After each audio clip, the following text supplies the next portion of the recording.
In a somewhat fortuitous turn of events, a couple of dry days without rain happened to coincide with a couple of hours of free time, which was all I needed to get down to the River Rother for what I'm rather embarrassed to admit was my first trip to the river proper since the season opened. And this stretch and a lot of the River Rother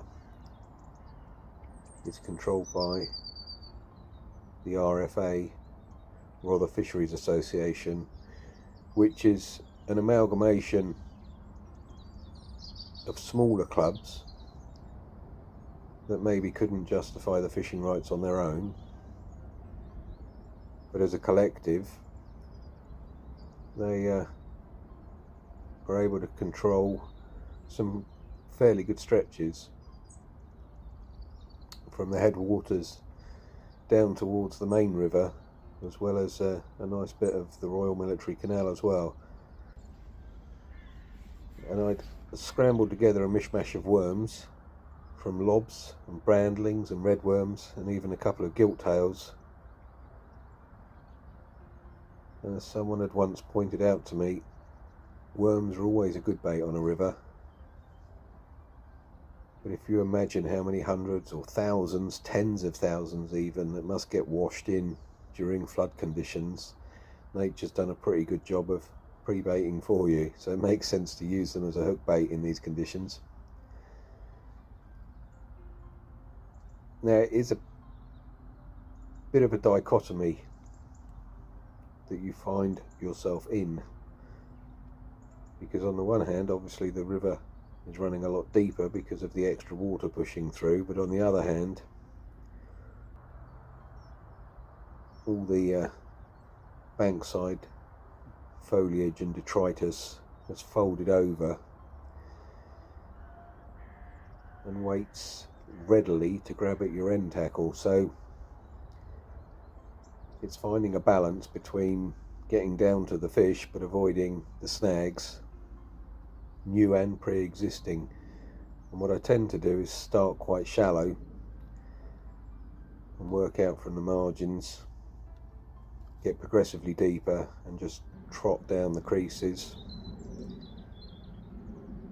And that's the beauty of using a centre pin, is you can just hold back slightly and then let it trot through again.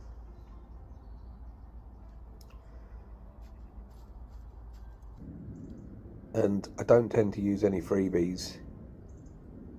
It is just a case of running a float through likely looking spots, and if there's no action, moving on to the next spot. And my preference is for the upper reaches of the Rother. It suits my style, sort of, but it does come with its own challenges. It's better suited to adventurous angling, I guess you could say. There's a lot of fighting through the undergrowth to get to the water, and that can cause problems because, as I've mentioned before, chub are a fish that are almost at odds with themselves. They're voracious feeders and they'll readily take anything that looks small enough to fit in their giant mouths, but at the same time they're very, very quick to disappear if you cast a shadow over the water or make too much disturbance. And it's difficult not to disturb stuff when you're creeping in and out through the brambles and the stinging nettles. But it is simply a case of just keep moving and trying every likely looking run, whether that be the slack areas or, as I say, down through the creases. And I put a bait out. There's some trailing branches on the far side which look like quite a good hidey hole to me, and I ran a float down there. But I must admit I was a little bit behind the curve, because initially I thought I'd found a snag, But when the snag has got fins and starts pulling back, you quickly realise it must be a fish. And this is where you run into the second problem on this style of fishing. You're not just playing or fighting against the fish, you're fighting against nature and the elements, low-hanging trees, and very, very snaggy banks.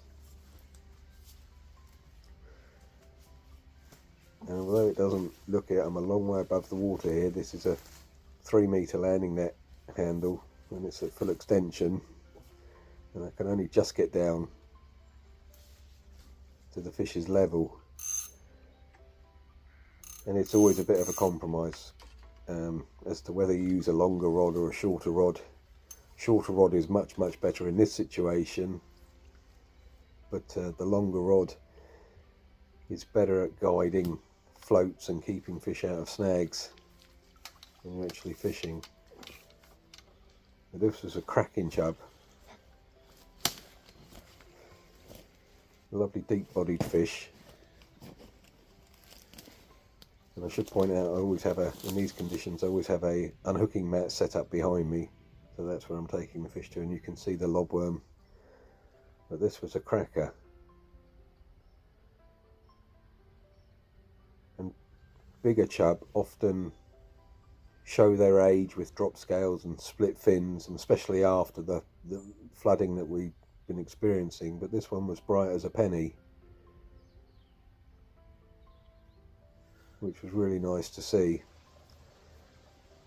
But having landed that fish, there probably were more in the swim, but you make so much disturbance as well to just keep moving, and you're just constantly looking for ways to get into the river and try and find your way to the water. And very often it's a case of following deer tracks or forgotten pathways and just forcing your way through the undergrowth. And this little spot was very tight. There was a big snag just upstream of me and trailing branches directly opposite me, and then trees growing in the water just below me. But it did look good for a fish.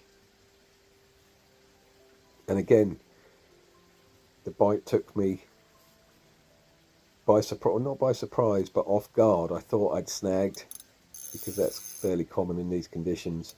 And then the initial power made me think that maybe a rogue pike had grabbed the bait.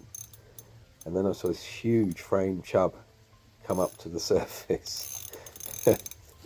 It all got a bit heart in mouth,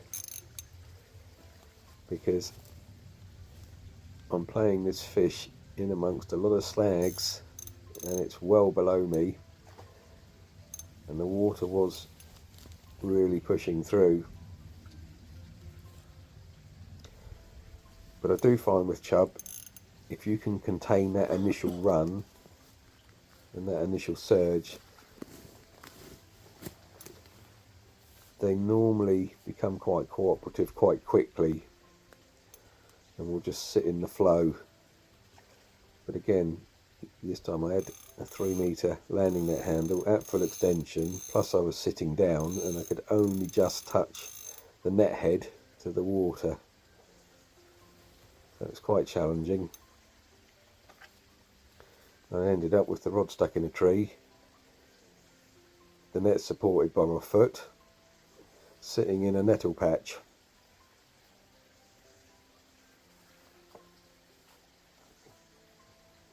But it was one of those fish that make it worthwhile, I think. You don't feel the stings when you're excited about the fish that you've just caught. And this was a huge framed fish,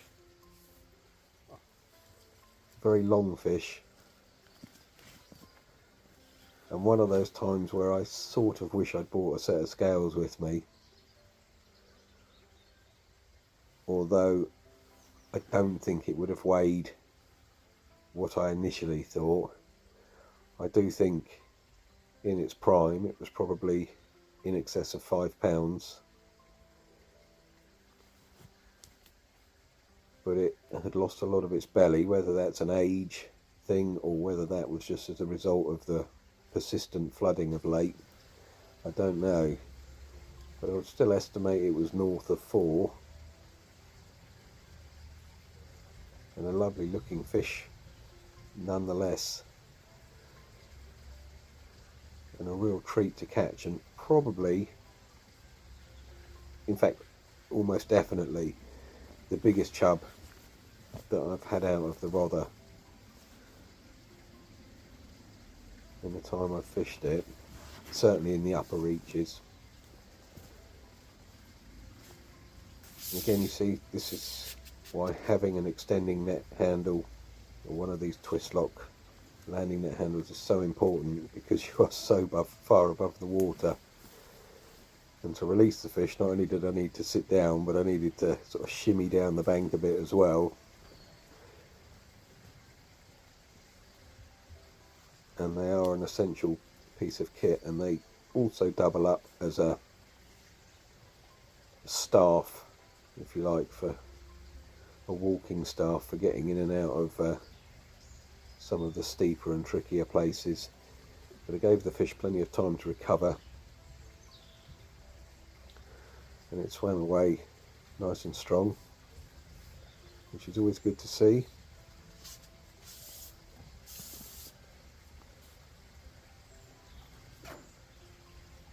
And then I was just left with the challenge of untangling my rod from the surrounding foliage, because I'd picked up a fair few twigs and stinging nettles and goodness knows what else. And again, another situation where maybe the shorter rod would have been the better option. Common sense suggests that I should actually bring 2 rods, but common sense doesn't play a huge part in the planning. And while I was sat there, I noticed sticking out of the bank was a beer bottle, still with the cap on, still with some beer in it. I didn't fancy toasting my success, and I couldn't see any labels, and why it was in the bank I don't know, but I stuck it back in there. And so if anyone happens to come across a beer bottle stuck down a bank in the clay, they'll know that they've found my new favourite chub spot. And they're more than welcome to fish it.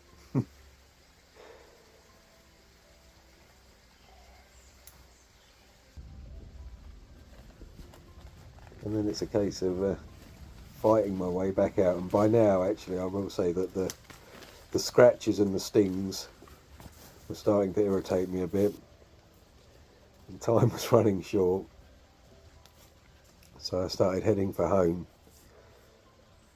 But I can't wait until a little more colour and a little bit less water is running through the river, and I'll certainly be back down there again.